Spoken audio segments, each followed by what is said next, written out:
La Antártida esconde grandes misterios y es sin duda un punto para analizar en profundidad. Como lo hemos hecho en anteriores videos, en este caso vamos a profundizar un poco en algunos de los misterios que sucedieron a lo largo de la historia de la nueva humanidad y que de alguna forma también se intentaron ocultar y donde su versión oficial deja aún más interrogantes. La expedición Terra Nova fue una expedición que merece la pena analizar. De hecho, eran tan importantes las supuestas tierras olvidadas de las latitudes sur que durante el sexto Congreso Internacional de Geografía, que tuvo lugar en Londres en 1885, se fijó la conquista de la Antártida y el Polo Sur como las principales prioridades a llevar a cabo por el marco de investigación después de la expedición Erebus y Terror que realizó el botánico James Clark Ross entre 1839 y 1843.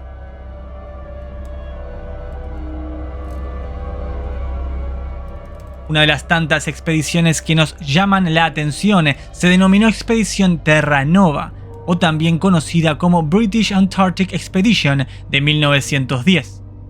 Fue la tercera expedición británica oficial durante el siglo XX y una de las más significativas, como indican los libros oficiales en la edad heroica de la exploración de la Antártida. ¿Por qué se denominó así a esta época?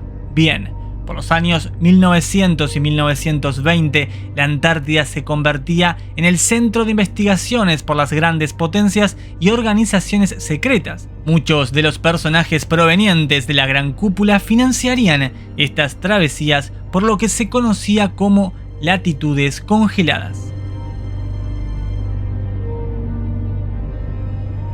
La expedición Terra Nova, según los textos oficiales, terminó en tragedia.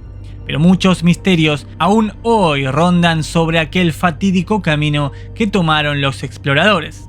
Fue liderada por Robert Falcon Scott, un experimentado explorador y capitán de la Marina Real Británica, y tenía la experiencia de haber dirigido una expedición anterior al llamado continente congelado que se denominó Expedición Discovery o Expedición Descubrimiento entre 1901 y 1904.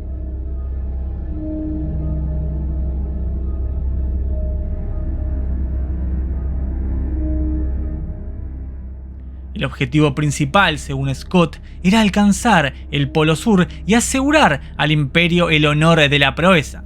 Los otros objetivos eran investigación científica y exploración geográfica. Al menos eso es lo que quedó escrito. Pero los tantos extraños sucesos que se dieron durante dicha expedición y el camino que tomaron nos da la pauta que buscaban alcanzar otro punto más allá del Polo Sur.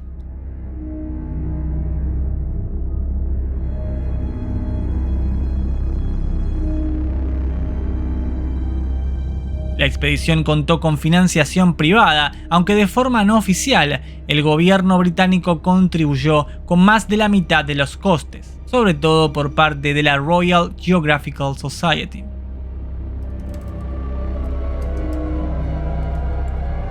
Con la conocida expedición que llevaba a cabo el explorador noruego Roald Amundsen, se hacía evidente ahora el reto de quién alcanzaría primero el punto del Polo Sur, aunque si se analiza profundamente el financiamiento provenía de las mismas organizaciones como la Royal Society y la Royal Geographical Society, y los reyes tanto de Noruega como del Reino Unido estaban enlazados por medio de Maud de Gales, hija del rey Eduardo VII, quien financiaría la expedición de Robert Scott de 1901. En 1902 se descubre la llamada península de Eduardo VII, y Maud se casaría con Haakon VII, rey de Noruega, quien financiaría la expedición de Amundsen. De hecho, luego se repartieron los nombres alrededor de todas las tierras, mar y montañas que existen a través del camino hacia el conocido Polo Sur. ¿Son estas meras casualidades que se llevaran estas expediciones al Polo Sur al unísono entre Noruega y el Reino Unido? Y donde supuestamente figura en los textos oficiales como una competencia inexistente. Scott alcanzaría este punto 34 días luego de que Amundsen llegara. De hecho, el noruego le había dejado notas y mapas sobre las regiones que ellos pudieron explorar. Aquí se rompe de alguna forma lo que oficialmente se quiso imponer como competencia entre las dos expediciones. Más bien, desde aquí podríamos pensar que la expedición de Amundsen estaba abriendo camino para que luego la expedición Terra Nova de Robert Scott pudiera alcanzar puntos más alejados cruzando el Polo Sur. Se difundió luego las supuestas anotaciones de Scott que encontraron 8 meses después con otra expedición y que llevaron a la supuesta muerte trágica de los expedicionarios. De hecho, hasta hoy no se conoce a ciencia cierta qué sucedió o quién tuvo la culpa de las muertes. La expedición anterior de Scott, denominada Expedición Discovery o Descubrimiento, ya había llegado lo suficientemente lejos para considerar que otra expedición los haría realmente lograr alcanzar un punto más allá. ¿Cuál era ese punto? Oficialmente no figura. Solamente el punto que consideraron como el Polo Sur, y desde allí emprenderían su regreso, tanto Amundsen de forma exitosa y Scott, donde perecería al regresar junto con toda la tripulación.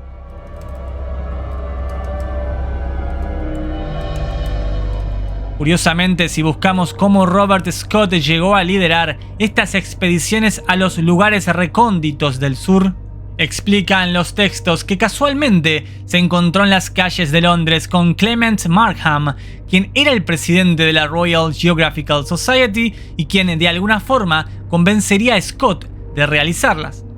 Markham sabía de exploraciones y expediciones al sur. De hecho, él mismo había llevado a cabo en su juventud en su visita a las Islas Malvinas. Curiosamente, también haría un viaje al Ártico en búsqueda con el HMS Assistance de la expedición perdida del Ártico del Sir John Franklin, un experimentado oficial de la Armada Real que había desaparecido intentando explorar tierras desconocidas en el norte.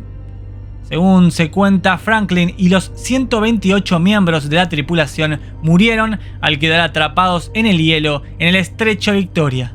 Este es otro misterio más en tierras desconocidas, pero en dirección opuesta esta vez. Pero volviendo al punto anterior, Markham estaba obsesionado por lograr alcanzar nuevas tierras ocultas y se enfocó seriamente utilizando su influencia para financiar las expediciones al Polo Sur, tanto de Amundsen como la de Scott. Uniendo estas historias de exploración, de extraños sucesos y desaparecidos, podemos encontrar varios puntos en común de cada una de ellas, todos intentando lograr alcanzar nuevas tierras, pero su dificultad en la gran mayoría es el clima inhóspito y de grandes murallas de hielo que impiden su paso. Organizaciones importantes, sociedades, monarquía, el poder de la cúpula centralizado que llevaba a cabo estas expediciones tanto oficiales como no oficiales. Discovery, Terra Nova, Amundsen, Nimrod, por nombrar algunas. El extraño suceso en el primer vuelo antártico de Wilkins. Luego llegaría la expedición High Jump, con más de 5.000 soldados y armamento trasladado por parte de Estados Unidos, Operación Tabarin, Windmill y miles de otras que esconden el real objetivo, hasta las miles de bases que empezaron a regar a lo largo del Círculo Polar Antártico. Y el mismo Tratado Antártico que entró en vigor un 23 de julio de 1961, que finalizaría cualquier sueño civil de la exploración por aquellas zonas.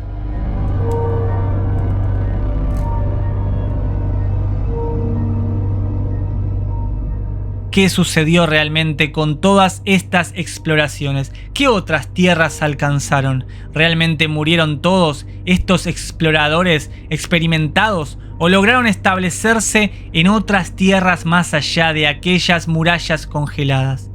¿La expedición de Amundsen le abrió camino a la de Robert Scott para lograrlo?